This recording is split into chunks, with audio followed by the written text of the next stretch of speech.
After 8 hours of doing something, your brain is just done. You cannot continue. And if someone expects from you to go for another course 2 hours where you just listen to things that are actually not so connected to you because it's talking about grammar, I'm so sorry, but this is just waste of time and resources.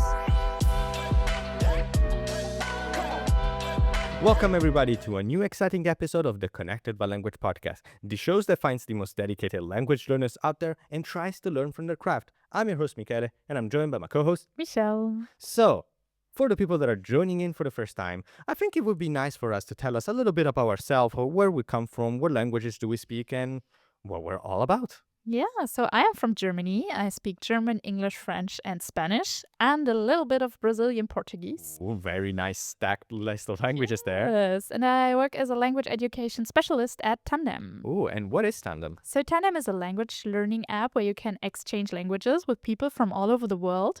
And you can do that either one on one in conversations or in language parties, which are like live audio rooms. And inside the app, there are over 300 languages for you to explore. And no matter what type of objective you're looking for, whether somebody that can help you with your own pronunciation or someone chill that you want to send international memes to, you will always find the best language exchange partner for your need. And you might find people inside the app like me. Hi, my name is Michele. I come from Italy. I know Italian, English, French, a little bit of Japanese, and a little bit of German. And I'm just someone that loves to talk about language learning and specifically what brought people into the great world of language learning. And we've had so many different people on this show with very unique stories. Some people do it for work, out of survival. Some people unlocked an entire new perspective, combining language learning with their current profession. Some people simply just love, are so passionate about one specific culture that they just want to explore as much as possible. But one thing that is very interesting to see in the world of language learning is when one simple advice or one simple perspective kind of gives you an entire full direction into your own personal philosophy behind the language learning. And it takes a lot of courage to not only take this language learning advice and bring it into your own skill, but to also create a system or some sort of, I'd say, business for people to explore and to people to like actually gain knowledge out of them. So today we're going to explore this dichotomy, something as simple as like a little piece of advice creating into a full-on juggernaut of a business. So without further ado, let's introduce our guest for today's episode, German language coach and content creator, Katerina. Welcome to the show. Thank you. Happy to be here. Yeah, welcome. I'm very excited to learn about your own personal language journey because it has a very specific message that I think a lot of struggling language learners, as me, I don't know about you, Michelle, if you're considered a struggling language learner, because I am for sure.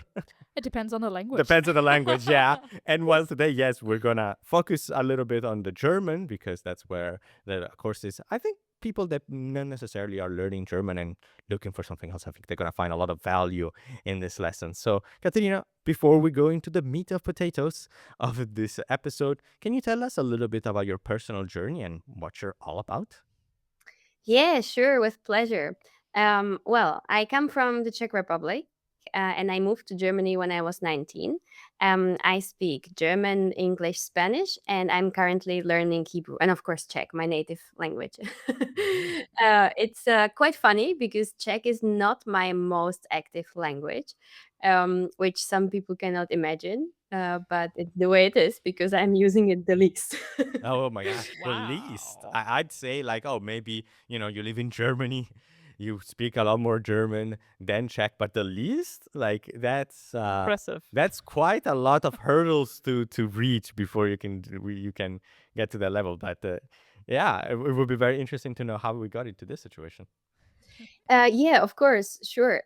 So my first language was English, obviously. And I also started teaching English at a language school at the age of 17. So I kind of was into languages my whole life. And I think it was because of I always yeah, wanted to connect with people, and language is one of the ways, because then I can share myself and I can understand other people better. And then I had to pick German, because the other option was French, which I was frightened of. As most people are. As most people are. And then, yeah, and we got this amazing teacher that gave me structure, and she gave me the feeling after a few classes that I got this. And I was like, yes, let's do this. Let's like invest into it. And then I started taking private classes. And after A levels, I had the option to study German and English in Czech Republic, theoretically, or moving to Germany. And this is how I learn. I learn in the real life situations, so it was super clear for me. And this is how I moved to Germany, basically. Yes. That's very nice because we had a lot of episodes in the past of people either struggling with the concept of just moving there or people like yourself that have been basically decided, yeah, let's just move there and see what happens. In fact, in your situation, it's interesting because you already had a little bit of German, if I understood correctly. Like you already did a little bit of familiarity with the German language before moving. Some people were like, no, I have literally zero plan. Just let's move there. Why not? And then having their own side of shenanigans.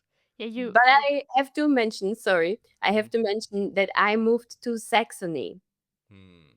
which is Oh, a very special region. Uh, can yeah. you enlighten us on what the Saxon region, the Saxony region has to offer? People that are not familiar with the. Hallöchen, that's the normal way, but in Chemnitz, you say Hallöchen, Milch. And yeah, there are a bunch of other things that are not always sounding well to other German Oh boy. regions. Yes. They just have a very heavy dialect, Oh so boy. it's difficult then to understand if you have learned standard German to Mm. understand when you move there and like see what people use as a colloquial language. It's Yeah. interesting because, like, at least for coming from a place like Italian, for example, that has so many different dialects and so many different variants, it's very normal to Mm. kind of assume that every single person that you meet on the street speaks a very different version of Italian. But Germany, at least from the eyes of a foreigner like myself or other foreigners like me, kind of always seemed like German as being one of those languages that it's very hard on its own because it's a hard language, at least at the beginning, but it's kind of like consistent, at least across the entire region. Is that true, or am I like, or is it like a big misconception? Well, Katerina, I don't know if you want to say something about that. Otherwise, I can answer that too. I would not consider myself being a Okay, specialist about yeah. this. But yeah, I mean, my own experience was like super strong with this accent, and there are people that love it. There are people that hate it. Obviously, like people have different tastes. For me, it was a challenge, definitely. But yeah, please share your experience about the question. So I'd actually say that the cool thing about Germany is that people know standard German, so they Mhm, learn it at school, and like the news on the TV are in standard German and everything. So if they're willing, they can speak in standard German. mhm, But there are regions where people just don't speak it. So mhm. that's the difficulty. So your impression that it's kind of standardized everywhere is kind of true, but only to a certain extent. To a certain extent. Yeah. Yeah, I mean, luckily, at least other regions and other countries have been starting to do kind of the same thing where the dialect part and the standard part have become two different languages that people can Mm. switch to. It wasn't like that for many, many years, at least in the Italian region, but nowadays the divide is becoming bigger and bigger and bigger. So it's a lot easier to get a standard pronunciation and a normal and a dialect full of like extra words and extra different the let's say a special dictionary. Okay. But basically, it seems like you already started your German journey in hard mode. Basically, is that what the impression that I got from you from your story, Katerina? But I wanted to kind of like go back a little bit on your relationship with German. So, like, how did German specifically came into your life, and what was your relationship with it at the beginning of your language learning journey? Yeah, that's a super interesting question. Sometimes I observe about myself that I pick up an opinion about things only because I have heard it, but it's actually not mine. my opinion. And I really had this about German.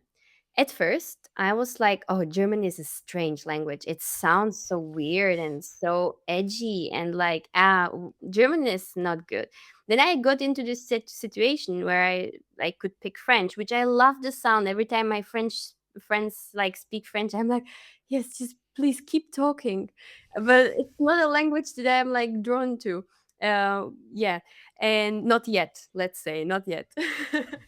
And then German was there, and because of this experience, I think like my whole story and my whole life, it's really filling the gap between the theoretical knowing and the actual transforming. And in this specific situation, it was just the teacher that gave me the structure, the clarity, and immediately the feeling that I got it. And I think once we have experienced ourselves with this media, or just talking about myself, because I have experienced this about myself with this media, I kind of just removed this label of like, yeah, sounding not good or whatever, being too complicated. Because those labels, they block me. And right now, I just got the opportunity to work with this media, which will open so many doors for me. So, yeah, I just stopped working against me with this label that's not helping. Yeah, like there's definitely a lot of preconceived notions that come whenever someone picks up any language, not only just German. And it is probably one of the most annoying blockers there are because it's very hard to get rid of, especially on your own. So you were very lucky that you had a professor that, or like a teacher that helped you figure out. But we'll figure out that part of the mentality in a little bit. But in general, yeah, it is very, very difficult for a lot of people to get that initial stereotypical look, even when inside the actual lessons. As per example, like again, me, sorry, German, I still have a lot of the preconceived notions of the language while I'm doing the exercises, and slowly, slowly, it's getting chipped off. But I do believe that anybody will kind of go through this similar situation, right? Probably, yeah. And you actually mentioned earlier that some people move to the country without any knowledge of the language. Some do move after they have like studied a lot. How was it for you, Katerina? Like not being completely fluent, but having a good basis. Like, what was this experience like to then move to Germany?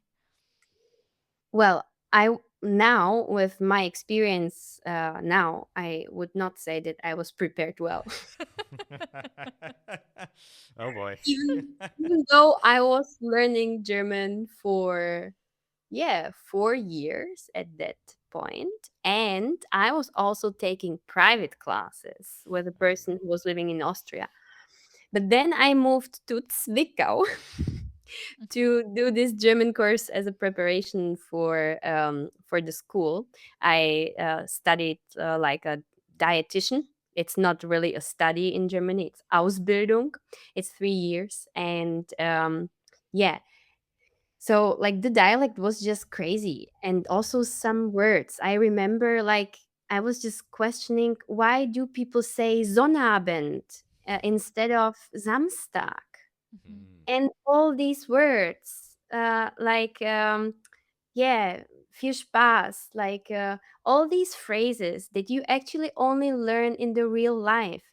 And I have known this my whole life, like intuitively. That's why I decided to go to study or do Ausbildung in Germany instead of studying the language at the university with a degree, because I knew no paper will ever give me this experience.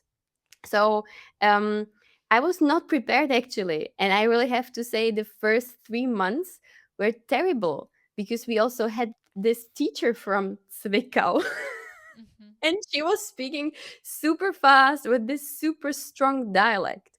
And those teachers actually were not prepared for having not native speakers in class. We were two of them there, and they kind of did it like on the side, so they had no experience how to work with us, so we had to facilitate for ourselves, Mm. which I could do pretty well, because I guess I'm like just yeah, I do have this intuitive way.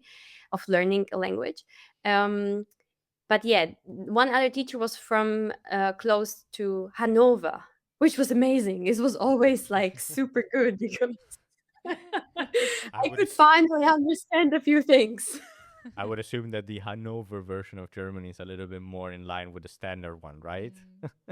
Yes, Yes. definitely. Exactly. Okay, okay, that's great to hear. And for people that are trying to learn German for the first time, g- go straight to Hanover to get the full one and not not Saxony. Exactly. Definitely not to Berlin, where I am living now, because Berlin is not the easiest place to learn German because everyone speaks kind of English. Yeah, Mhm. it's just a language that's spoken in Berlin. Yeah, so it's a hard place to learn. But yeah, the first 3 months were really, really tough because we were like having subjects about like nutrition and cooking, Koch and Küchentechnik, like all these, like the real terminology, Mhm. and I was sitting 8 hours at school.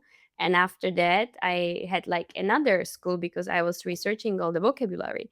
And through this experience, I started to research ways how to learn faster. Because after 8 hours of Mhm. being at school, also at work, this is like part of my consulting that I'm offering now. After 8 hours of doing something, your brain is just done. You cannot continue, and if someone expects from you to go for another course, 2 hours, where you just listen to things that are actually not so connected to you because it's talking about grammar, I'm so sorry, but this is just waste of time and resources.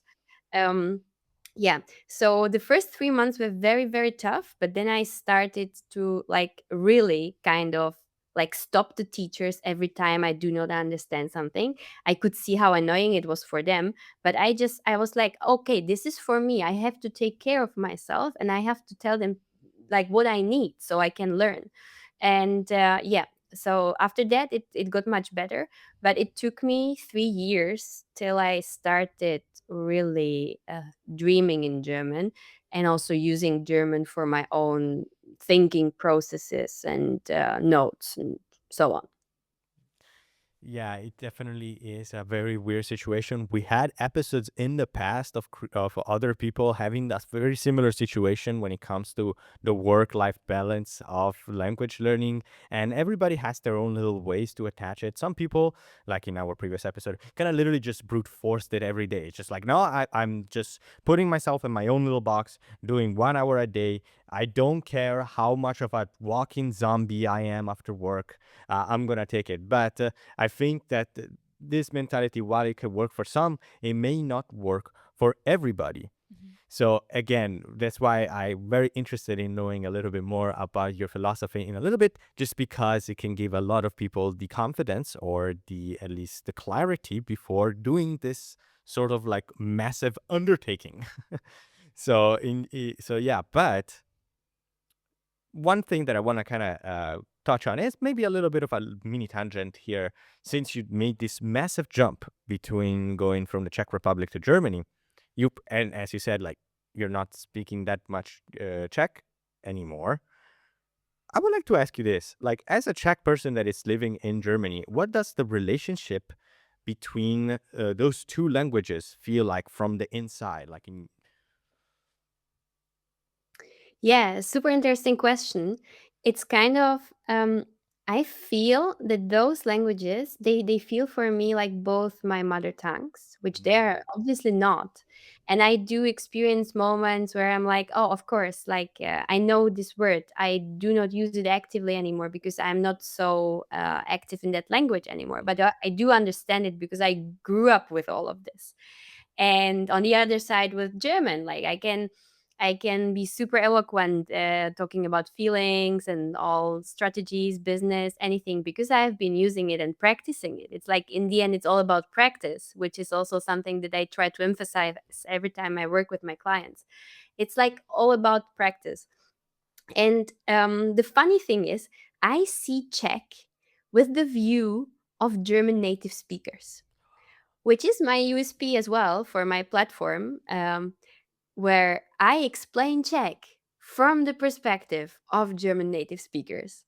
And I'm just so lucky about my experience, my life situation, because this is what it gave to me. I was always into languages, and since I moved to Germany, I had to integrate super, super fast. So I kind of, yeah, learned those techniques and, or maybe even created them. And that I started teaching Czech as a foreign language was actually like just an idea of my partner at that time. It was just like kind of a fun project, at Volkshochschule.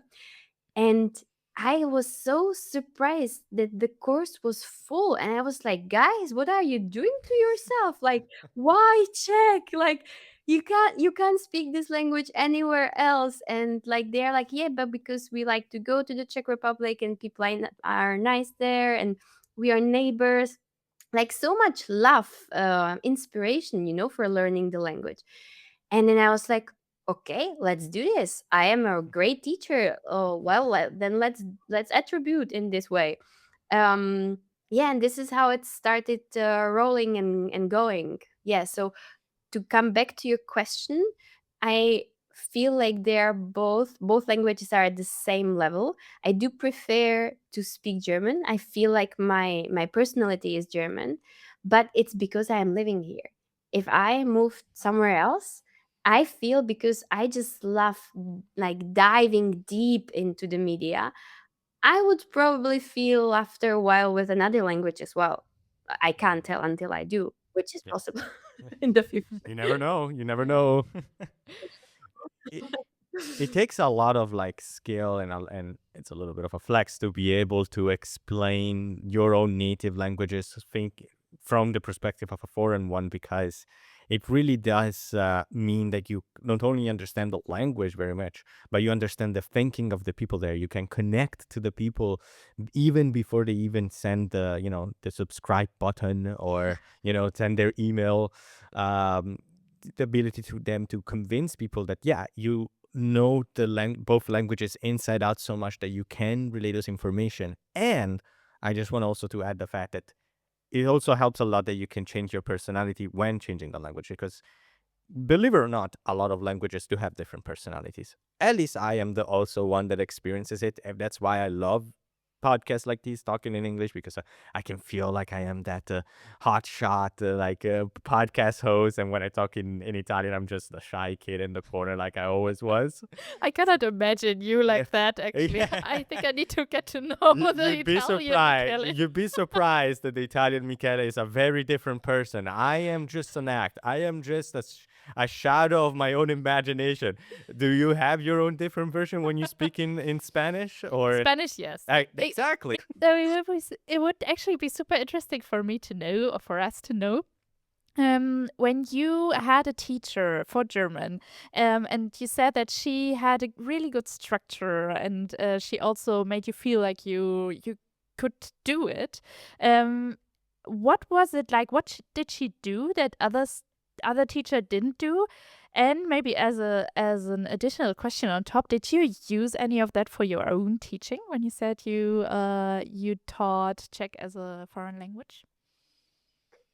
Yes, so I think it's mostly the subtle things, the soft skills, the human skills. And I think I just really liked how she was holding space. She was kind of strict, but natural. And yeah, she was not like making a big fuss of a thing. It's like, this is how it works. And now let's use it. Um, yes. So it's not a big deal actually. Yet many teachers cannot do this because they are usually also in language. People are insecure. They don't know how to say themselves, I don't know. Um, and you sense it as a student, and then you don't respect them. Yeah, and I think with her it was different. She just could hold the space. She made it clear. When there were questions like, "Oh, why are there so many like extras? Why it's not working always like this?" And it's like, it's just how it is. Just accept it. Learn to use it, you know. That's for that. And for me, um, I think Yes, like this clarity is definitely an inspiration what I took. But otherwise, I think I created most of the styles myself. One other inspiration was at the language school where I was working, teaching English at that point, which was really immediately learning to work with the word. Not only passively, for me, passively means I just learn something what was given to me, but actively means for me searching for new combinations because words do not exist on their own. And of course, we can just speak, like water and, just the words. But this is not in the end how we talk. We always talk in combinations. And this is the interesting part. Once you make it a game, how to create those combinations, you can actually never stop. And it's just so satisfying. So, no, I think I have created most of my learning techniques myself and then just observing my students, my clients, and also asking them a lot. I think this is something that goes so much like lost in the classes. People always say, "Yeah, I miss the grammar and I miss the vocabulary and all these things," but it's really not about that. For me, what I have really observed over the 15 years, it's about creating a safe space where people feel that they can make mistakes, that they can be silly, that they can play with it. And then it's actually about them and not the language. Um, yeah, and this is a soft skill. It's nothing that you can really grab. Um, but this is what I have been working the most with, and yeah, it's just working. Yeah, the important thing about taking sort of place or environment where people can be themselves and can try their hardest, and as well as like make mistakes and experiment with the language, is a very important part, in my opinion, as well, with the language learning journey. Even in places like, for example, Tandem, that kind of promote this idea that you can find somebody that can help in your own situation. Maybe some people like necessarily like having something a little bit more structured, but most people uh, come in with the idea of like, oh, I'm not gonna be good enough to talk to these people. I'm gonna make mistakes. I'm gonna look like a fool. I'm gonna look stupid in front of all these people. But a place that allows you to make mistakes, to learn from it, and having people from the other side eager to help you out, eager to kind of like show you the ropes and to learn with you, not only learn like make you learn, but also they learn in tandem with you. That's the name of the that's the name of the app. I think it's a very important part of any sort of language learning, and you'd be surprised. We had a lot of shows, a lot of episodes here where people are giving this sort of like mental approach before going to the grammar side. But you'd be surprised how many courses out there still use the old-fashioned way. And I think it could be a wake-up call to some people about taking the mental side, the environmental side of language learning into consideration. Definitely. I just one comment on this. It's like every time I go to my dance classes here in Berlin, I just pass one big language school and I Mhm. see like all those people there, like, in the body shape like this, and which is already saying everything. And then I'm like, we have 2026 and people still go to those courses after the full day of work. But people do this because they do not know better. We do things because we do not know better. And I feel like, okay, this is my contribution. And I want to change it because I really love being in environments where people like speak different languages because they are open-minded, and being open-minded means also being accepting. And this is something that I see is a bit missing, or we are moving there. Yeah, I am in those bubbles, and I just really wish so much for many people to experience this, and learning a language is one way to do that. And it's quite interesting that you mentioned this, like after all these hours of working or doing something else, like how to still learn something. Um, you in the conversation before the podcast, you told us that you give the students like an eagle eye perspective. And it would be super interesting for us to know, like, what does this overview do, like giving the overview before the detail. What does this idea, like, or where does this idea come from, and what does it look in practice? Yeah, of course. So, first of all, I have to say, I have created all the program live working on my clients. It was never a theoretical thing. I was like observing what's happening. I was giving one-to-one classes online, also live in the course. And then I was observing. And the funny thing is, it's always the same questions. Always. Always. And then I was like observing, okay, what is it? Like where is this coming from? And learning more about how they see it, how they see the problem, and learning how to explain it, like learning really to have this eagle perspective, or also perspective from German. And in the end, every language for me is a Lego game, or like a puzzle game. Some pieces just fit together, other don't, and you need to learn the technique for it. And words and grammar are kind of the tools of a language. So, and I try always to go a long term way of learning. So I started creating the courses so the people can speak the fastest way, but immediately with having some structure and not necessarily learning every word or every conjugation like extra, because that's loss of time. And for me, efficiency and effectivity is super important because I have many hobbies. So I'm always like, okay, let's do it the best way possible. Um, so the courses are created mostly every month is one topic, and it's focused on learning it, like to integrate it immediately, not like we are used to in a course, loads of information where at the end of the course we have the feeling like, wow, there was so much and I do not even remember three words. This is the last feeling I want to give to people. I go exactly the other way around. I want people to experience, this was easy and I know it. And I still remember it from yesterday. It's fun. It makes me feel good about myself. Once I create this space, like no one feels like language learning is hard. And it's really about doing these tiny steps every day. So my courses are built that you have one topic per month, and every topic has 28 lessons because yeah, like every month has 4 weeks.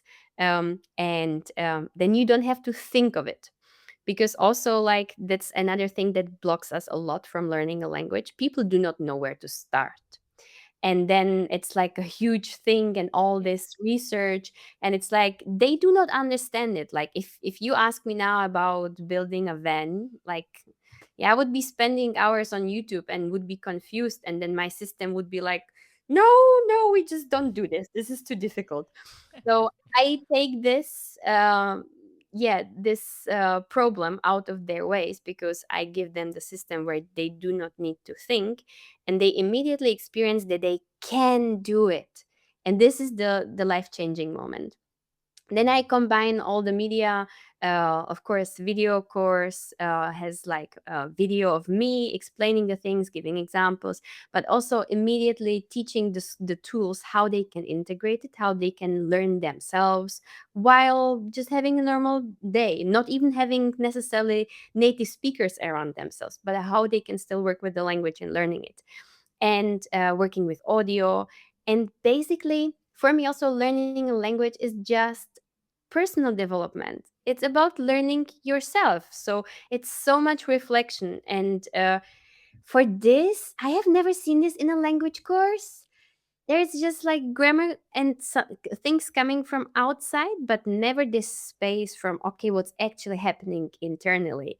And this is something that I do integrate a lot in the courses. So people also have the feeling they spend time with themselves, which we need and which people like long to do, but don't know it yet, and yeah, don't get space for it actually anywhere because we still think we need to consume, but Mhm. it's actually not about that. It is also interesting because one of the things that is also very limiting about traditional, you could say, language courses is that you could usually dedicate a certain amount of time to that element and nothing else. Like, let's say that, I mean, if you, of course, live there in the country, you will have many more opportunities to test the language where you're not in the classroom. But for people that are not living in in the country where that whose language they are trying to learn, it's very easy to just go out of your way to be like, okay, that hour is going to be dedicated into learning French grammar, and that's it. Anything that appears afterwards, I don't care. So it's a very important to any sort of people that are interested in creating their own course or in trying to improve their own language learning methods to create opportunities to keep testing and to not have fear about being confronted or being in a situation, even uncomfortable situation can happen, can help a lot. Just having the confidence to take on this challenge continuously. But you one thing that I thought was very interesting, you said that you are kind of like reaching, for what I gather, there's like a very specific moment that you're trying to reach with any person that comes using your courses, which is like the moment where they can say, "Oh, I can do this. I'm not afraid of the language, even if that sounds scary. I can do this." But how do you know when someone is actually in that state and not just lying? Or and if that happens, what does it take to get them to this position?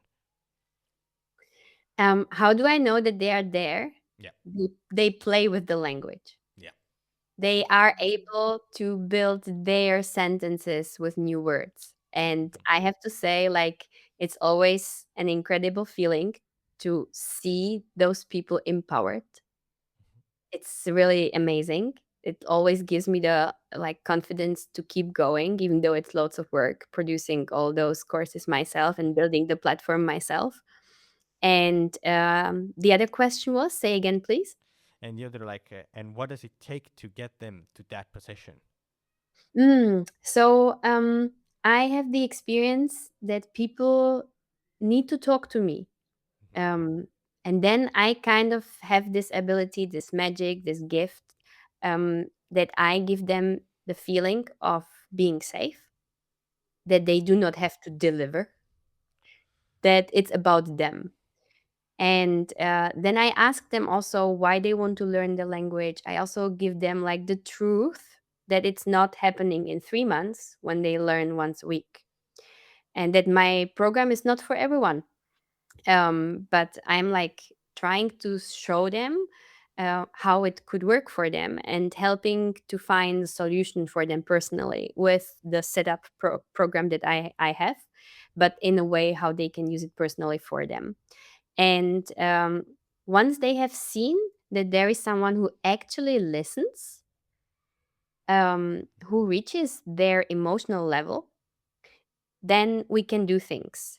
This also took me some time to understand that people will not listen to the benefits that I am offering until I understand their pain. mhm, So at the moment, actually, to be honest, beginning at the beginning of some talks right now, um, I'm not even talking about everything.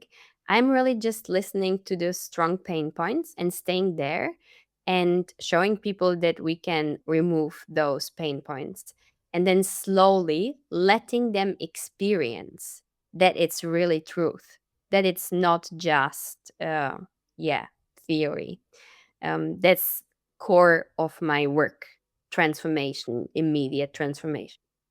Yeah, it sounds super interesting. And it would also be interesting to know a bit more about, like, you are doing mainly recorded courses, right? Like you said, you built the program and the 28 lessons per topic. So my company has started in 2016, and since then it evolved so much and changed so much because, as I said, this is who I am. And I started giving normal courses, Then I focused more on coaching one to one because I found it more effective. But then I was teaching too much, and I was also, as I mentioned, getting always the same questions. And I was like, I don't actually want to steal the time of my students with me explaining something, because it feels very wrong to me. In the class, in the coaching, they should be talking. But it does not work when they do not understand the tools, so the grammar and the vocabulary. So I was like, let's just record a course about it. So my first course was about the past tense in Czech.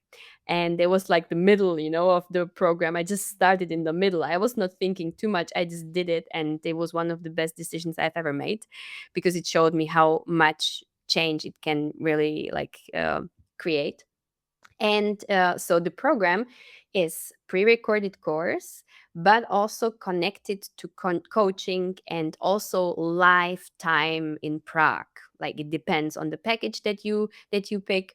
The start is in a Telegram group where I basically send the people always one word per day, because this is something that is so manageable, and it gives you such a good feeling of learning every day a small thing. So I really hold the space for people and let them just experience that they really can do it. And then they can go further, and they can work with the video courses, which means one lesson per day. Can be 10 or 15 minutes depending on the topic.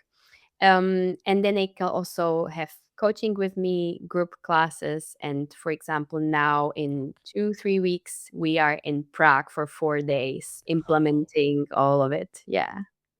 It's very nice because I had some questions around. Maybe this is one of the many questions that you get every day, but in general, because when thinking about pre-recorded courses, there are a bunch of limitations when it comes to the learning experience. Like, for example, in my mind, I'm like, how can you test pronunciation when you are in a video course? How do you check comprehension in the moment if you're in a video course? Or like, how do you respond to someone who is lost, or like a student that is lost? So maybe I wanted to ask you, as someone that has now had a lot of experience working with a lot of different formats of language learning, like how honest are you with the students that you have about what your courses cannot do, and how do you work around those underlying limits? Mhm. Well, I talk about the features of the course, and they have the option of having a feedback from me. So it's pretty clear from the beginning. And most of the times, my clients just feel lost with all the information that's about Czech online. Not many people do have this eagle perspective of explaining Czech in German. So, yeah, actually, in all my shorts on YouTube or videos, everything, I just try to exactly show what it is, and people can decide themselves. And as I mentioned before, I am not trying to convince people about the best package, which is obviously coaching, video courses, group classes, and going with me to Prague. But like, I am not trying to convince anyone, because as I mentioned before, if this is not reaching your emotional level, I can give you any kind of benefits, and it will not change anything. Like, the only thing that can change your mind about this is a positive experience. For this, we need inspiration. So basically, to me, mostly super confused clients are the ones who come. They are following me for half a year, and after half a year, they lost their nerves, and they're like, okay, if I don't try this, then I don't really know. And if this not if this the sorry, if this does not work, then we just leave it. So this is my usual client. And yeah, so I'm super used to this. And I'm like, guys, you could have come earlier. You would have had better times. Ah, quite a quite an interesting funnel that you got here to get like people confused coming to you. That's Yes, definitely like a unique piece of let's just say unique niche of students, you could call that. definitely, definitely. And yeah, you mentioned like all these formats that you use on your platform and the ones that your students can use to learn the Czech language from the perspective of German. It would be interesting actually also to know like what actually pushed you to try all these formats? How did you choose them? And what did the building look like? Like the platform itself, the structure, like getting the people to who would like use it, like the marketing part, kind of. First, one word to answer, or two: super messy. Ooh, okay. Okay, you got my ears perked up here. I Yeah. want to learn more. This is like, people always think, oh, she speaks like three languages like completely fluently. She needs to be so organized and like she knows how it works. Where I'm like, people know like transformation is super messy. And like you never know where to begin. And then you just decide to do because you are curious. So, how I got to it is that I had just too many clients. My day was full, and I felt like my day was limited. And I was like, this is not the kind of impact I want to create. I'm not just like a radio station. And I'm also not, I don't want to take the time from my students to actually practice, the pronunciation, using the language, everything. So at one point, I was just super frustrated. Like my schedule was full, but I didn't make that much money as I wanted, and the impact was not as big as I wanted. Then I was just like, yeah, how can we deal with this? And then the ideas started coming. And I am one of the people that just do things. And then when I try it and it does not work, then I'm like, okay, then we try something else. But it did work. So I just started sharing the point of view for this and started creating the lesson where people understood that if they watch the videos before, they actually get more time to practice. And the videos were never long and they were from me. I never work with any AI or something. I always create my content 100% myself.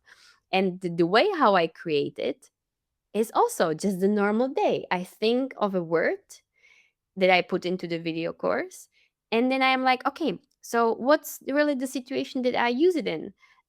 When will my students use it?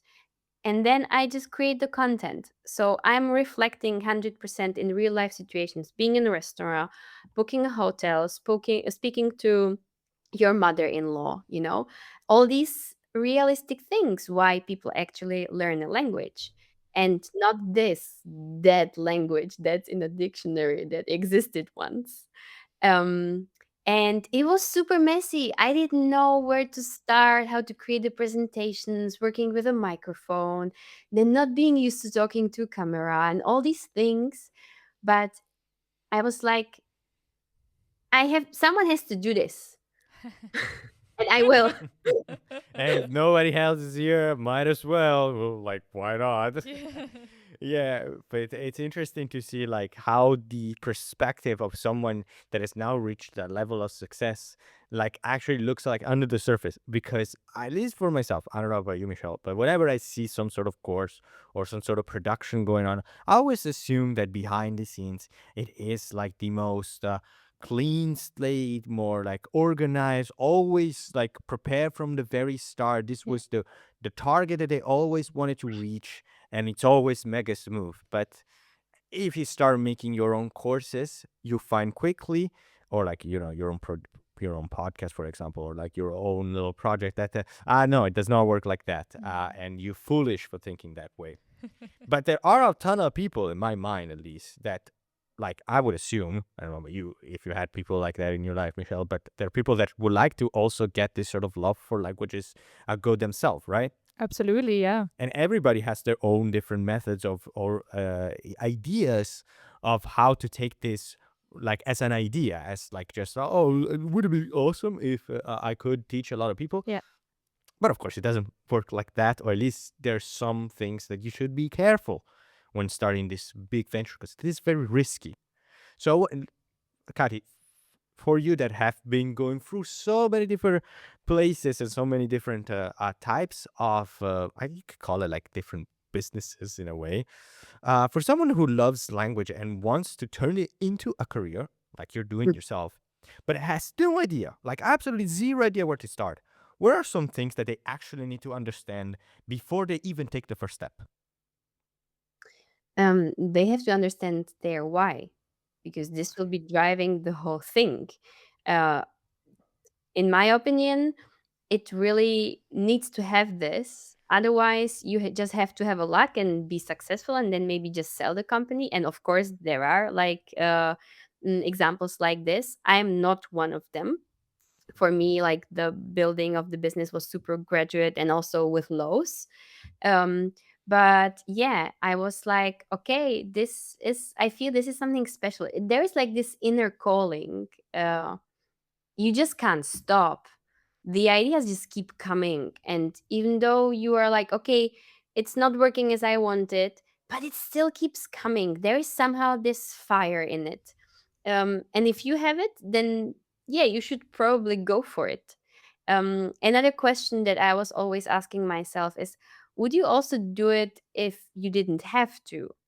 And just also observing myself in natural conversations with people. What do I talk about? And it's just somehow always this topic, you know? Uh, it's kind of part of me. That's the one thing. So why?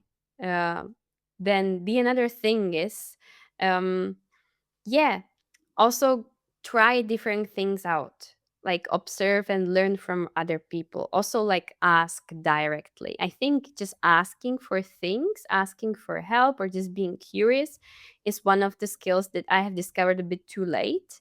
I was a bit too shy always, or didn't want to, yeah, ask too much, too many details. But in the end, the no I already had. This is a sentence I learned from a friend. Like, the no, you already have it. If you ask, you can only make your situation better. And Mm. since then, I was like, wow, okay, you're so truth. So Like, let me wow, So they yeah, can always say no, but it can only get better if they say yes and then tell them like all your knowledge. you basically you're starting as a negative and you can only add to it. Is that what it yes, means? yes, Okay. yes, yes. And this is also an attitude I try to take into everything. And then one last thing is, we cannot make it perfect for everyone. And I think it should never be the goal. Uh, it's more about finding our essence. I am not saying about my learning system that it's the one. It's one of the many, but for some people, it can be the one that changes their lives. And I am not trying to reach everyone. I am trying to reach the people that need this. For this, I need to create it. For this, I need to share about it, talk about it because I'm excited about it. And yeah, that comes back to the first reason. So the last thing would be really find what makes your product special, not because it's the typical list that you have to work out when you're creating a company, but because it really makes a difference. Because then you, when people talk about prices, you know why you put the price onto the product like this, because you understand it from, yeah, Mhm. all perspectives. And it's interesting because one thing that you said about all of your tips and tricks is to ask people, is to see what they're doing and what works best. We're gonna play a little bit of a game. I'm going to be the one asking you for helping to creating my own language course. So like Sure. let's say for example that like myself, my why is I don't want to state the specific why, but I wanted to, let's say I have my own little course. I'm just studying out, but the students are not coming in or something is not right. My practical side, like my structure, is a little bit wonky. So maybe from peeling the layers of the philosophy of language courses would be interesting to know, what does the practical side of getting students through the door actually look like, and what elements up and coming course creators or language tutors could take on a more practical side. Yeah, of course, there are many ways. Online businesses has been a tough field, Mhm. and it's connected to lots of work and also consistency. Um, and one thing I have learned in my dance practice, because apart from doing language work, I'm also a performer, dancer. Mhm. Wow. And and one of the feedbacks of one artistic directors in Manchester gave me feedback to my first show. I was super nervous because we have just created it like one day before we got the feedback or got Oh the God. option to get a feedback. It was super short, super last minute. At that point, I was not an experienced dancer, and this was this like super good dance school, and I it was super big inspiration for me, the artistic director, Anthony.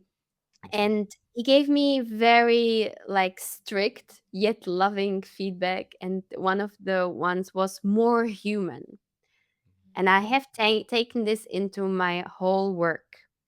If I, for example, like record a video and I make a mistake, I don't usually cut it away if it's not Mhm. like all the time, because I'm a human.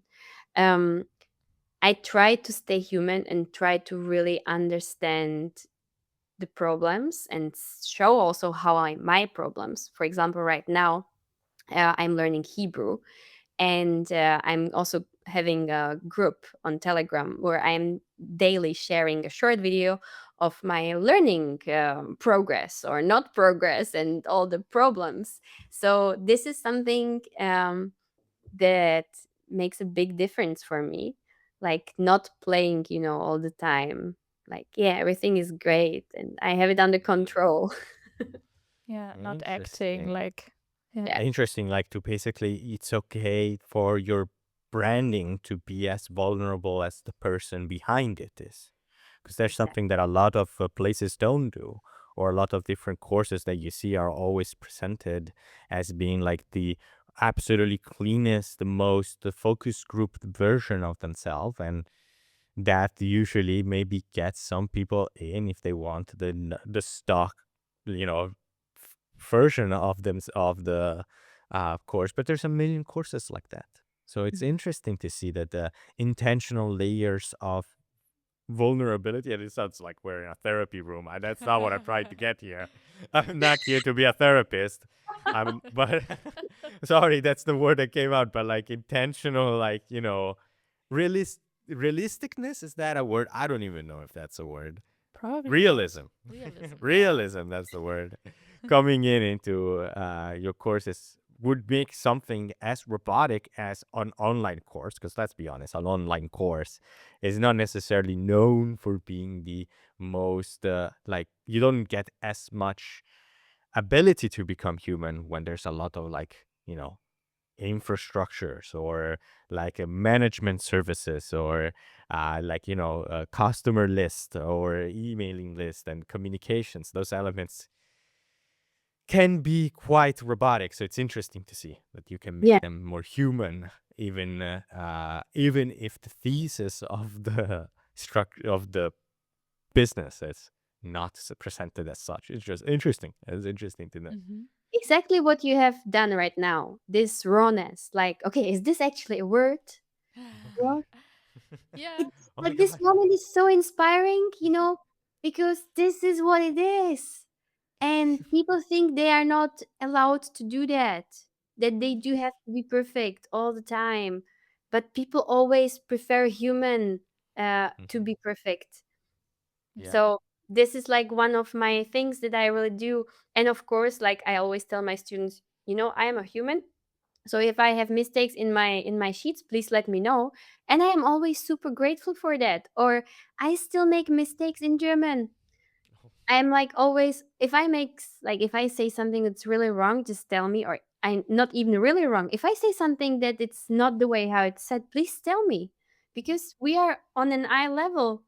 We are both in the same boat. We want to learn. We want to grow. We want to get to the best part of ourselves.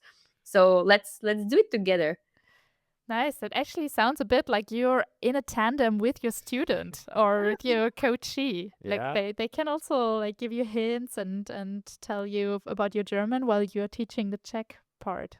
That's a nice Definitely. picture. Yeah, that's a very nice picture, and something that doesn't come as often when you think of online language course, because you always think of like, oh, I'm just a student, Yeah. and when I see of teachers, I mean, that's technically like when I was learning French, my journey was even different than yours, because for me it was just like two people like chit chatting about their days and talking about their absurd thing that they met, but also that sort of like, those conversations were always like so weird and so absurd that it made me love the language a lot more and made me learn languages. So even that sort of human aspect comes in many forms and sizes, because every human is different, Mhm. and we cannot like expect people to connect with every single person that comes through the door on a you know on a same level. Some people you vibe with best, some people Yeah. you need some more like learning, but that readiness to adapt to what they are looking for, but at the same time having the self-awareness to know what your limits are and what the student wants and what the students has to adapt and what you have to adapt, is a very like intricate and very like layered type Mhm. of situation that you simply do not get on a normal like language course or a language school. I think that's something that it truly needs to be studied. Yeah. I don't know about who is going to get studied, but somebody has to study this stuff. Or a lot of experience. Or a lot of experience. Yeah, at the end Yes. of the day, it's also about experience. Why did I Yes. not think of that? My mind kind of blanked.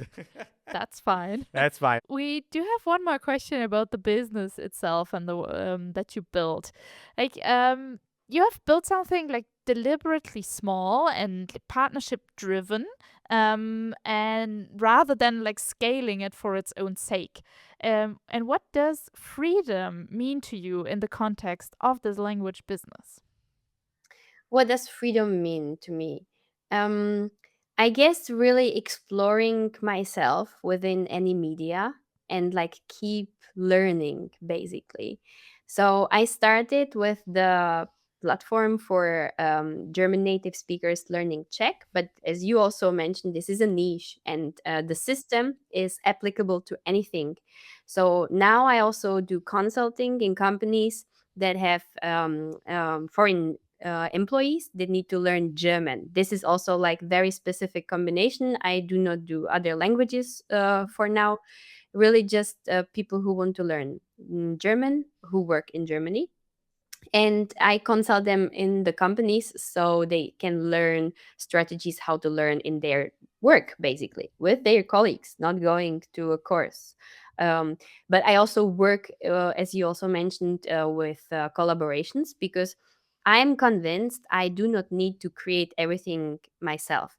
Actually, on the contrary, because it's like it's all about working together as a community. That's also why we learn languages. We want to talk to people, we want Yeah. to work with people, spend time with people. Yes. So I don't want to do everything myself. That's why I do have collaborations. And I do not teach German. I only still teach Czech, but not much, very limited. Um, and yeah, freedom to me means that I can really decide about my time and also where to put my energy.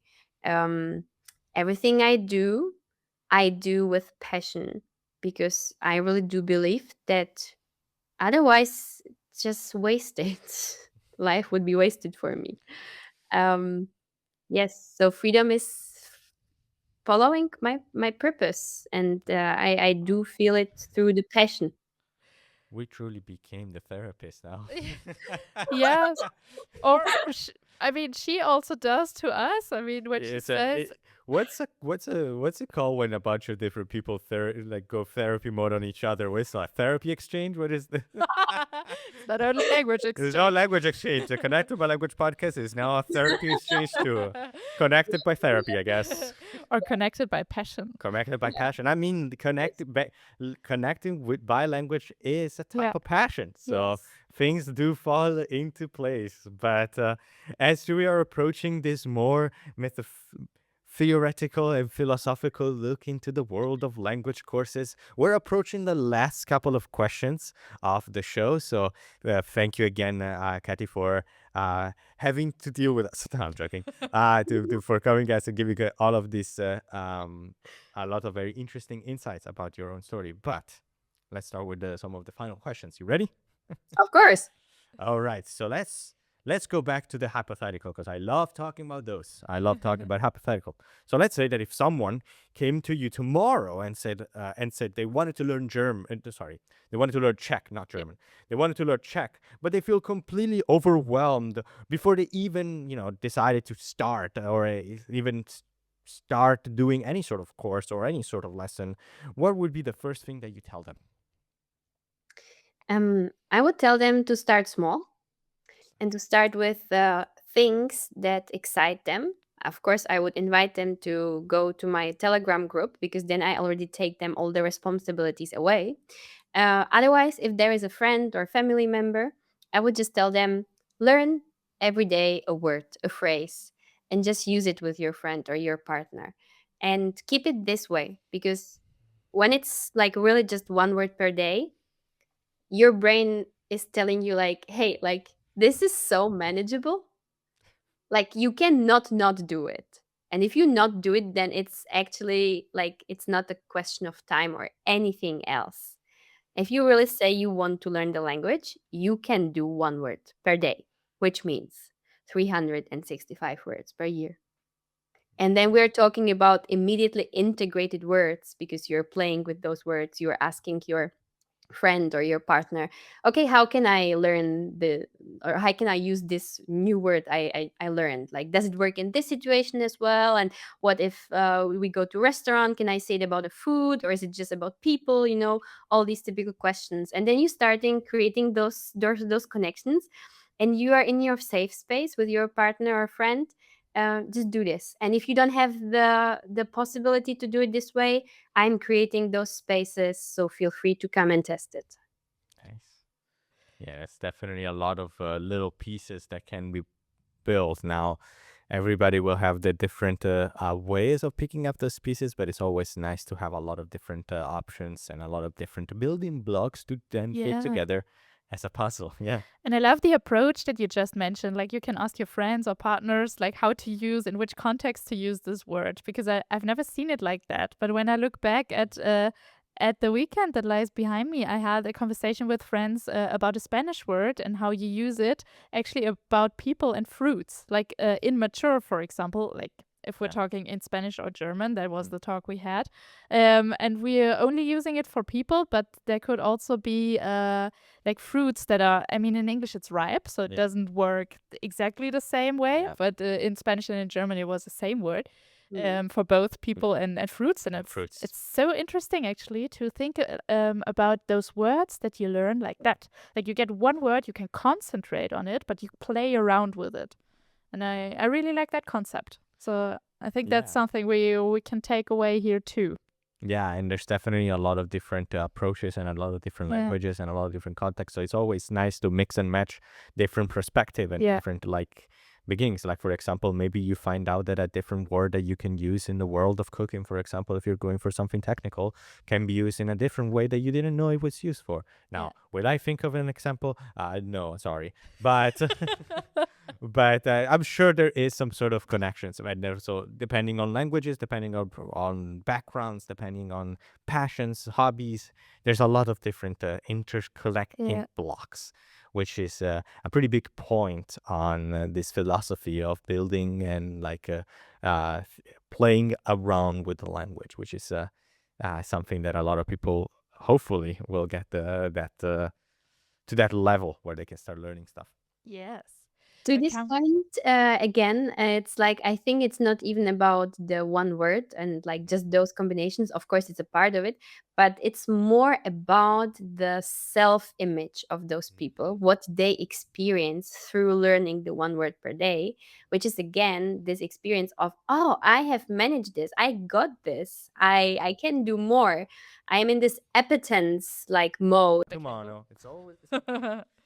Yeah. So yeah, we could finish with something with Yeah, the freedom with the part, freedom part, I and feel we like don't this need is the the last. best. Yeah. Yeah, it's a shame because the last question I really liked it, but Yeah. unfortunately we have um to go. So we're just gonna do the The outro right outro. now. Yes, Sure, sure, sure, outro. sure. So I don't have any questions now. So we, Yeah. yeah, yeah. Yeah. Basically, I'll take it mostly from here, but so are we recording this? Okay. So freedom. Wow. We really did become therapists right now. Yeah. We became just a bunch of therapists talking to each other. You know what? Like, if we're just we're just a bunch of people talking about languages, but in general, with this amazing words of freedom, thank you so much, Kati, for joining this episode of the Connected by Language podcast. It was amazing sharing and just, yeah, talking about languages. I think, yeah, just many people should do this and then we can learn from each other, from the stories mostly. Not so much from the techniques, because if it's just too theoretical, our brain turns off very fast. So it's the stories, the personal stories makes the difference. So it's important to share them. Yeah, but for the people that have looked at this story and felt like, damn, I probably could have some help learning my own Czech or understanding more about this technique, is there a place where they could reach you at or some projects that you're working on? As the links will be provided in the description of this episode.